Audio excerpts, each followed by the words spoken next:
This is Chris Kell with just a couple postural tests that you can utilize to get a quick idea of where we need to focus our stretching and strengthening exercises. Alright, for our first exercise we have, or for our first test, what we have is what we call a shoulder mobility test. Alright, with this I'm going to ball my hands up into fists. I'm going to place one hand on top here, one hand on the top, one hand on the bottom. And you need to kind of be next to a mirror to be able to see this. All right, what I'm looking for is the distance of the length of my hands behind my back here. The question is, can I get them all the way together, or are they very far apart? All right, if you find that they're over maybe a hand length apart, so more than maybe 6 to 8 inches, all right, that would indicate some excessive tightness and inflexibility in the upper body.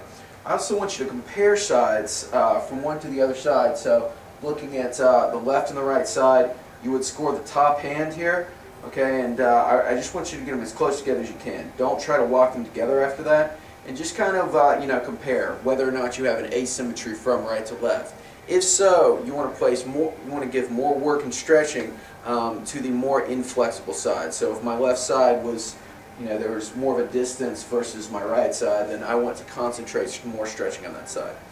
The other test that we want to do for our upper body is what we call an impingement test. All right, with the impingement test, what I'm going to do is place one hand on my shoulder here and just raise my elbow up and down. All right, the question is, does this hurt my shoulder at all? If it does, that might mean that you have some shoulder impingement issues going on. You might want to check that out with your doctor. All right, if it's negative, then we're good. Just checking the other side here. Again, if either side is tight or is not tight but painful, then you need to report that immediately to a medical professional. Now our next exercise is what is called a doorway leg raise. All right, so we need to sit up on the side of a doorway here. I've just got a corner here that I can utilize. And what I want to do is lay down, kind of place my side of my hip here, about right at the doorway, and I want to raise my leg up as high as I can. Alright, I'm looking for whether my heel is able to clear this doorway. Alright, if I find that it can't even touch the doorway, meaning my heel is not getting anywhere close, that means that I have excessive inflexibility in my lower body. Once again, we want to compare right to left, so I'm going to raise my left side 3 times, and then moving slowly, I've got my toes pointed up here, I'm raising my right side up. Okay, I want to compare right to left.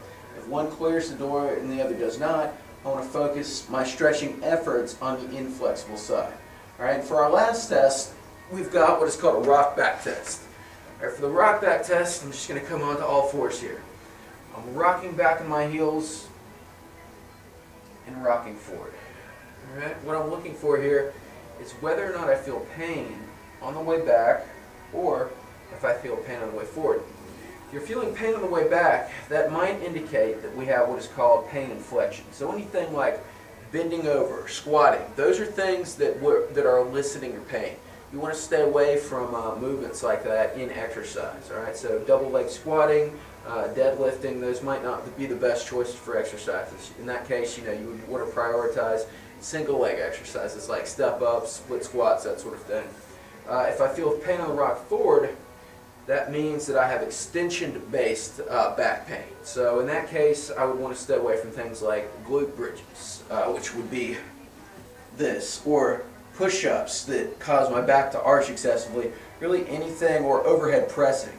And again, you need to report that immediately to a physical therapist or a medical professional. But by focusing on those tests, if you found that you're inflexible in the lower body, I want you to focus on lower body stretching. If you found that you were inflexible in the lower body, you would focus on lower body stretching. And those are your flexibility tests.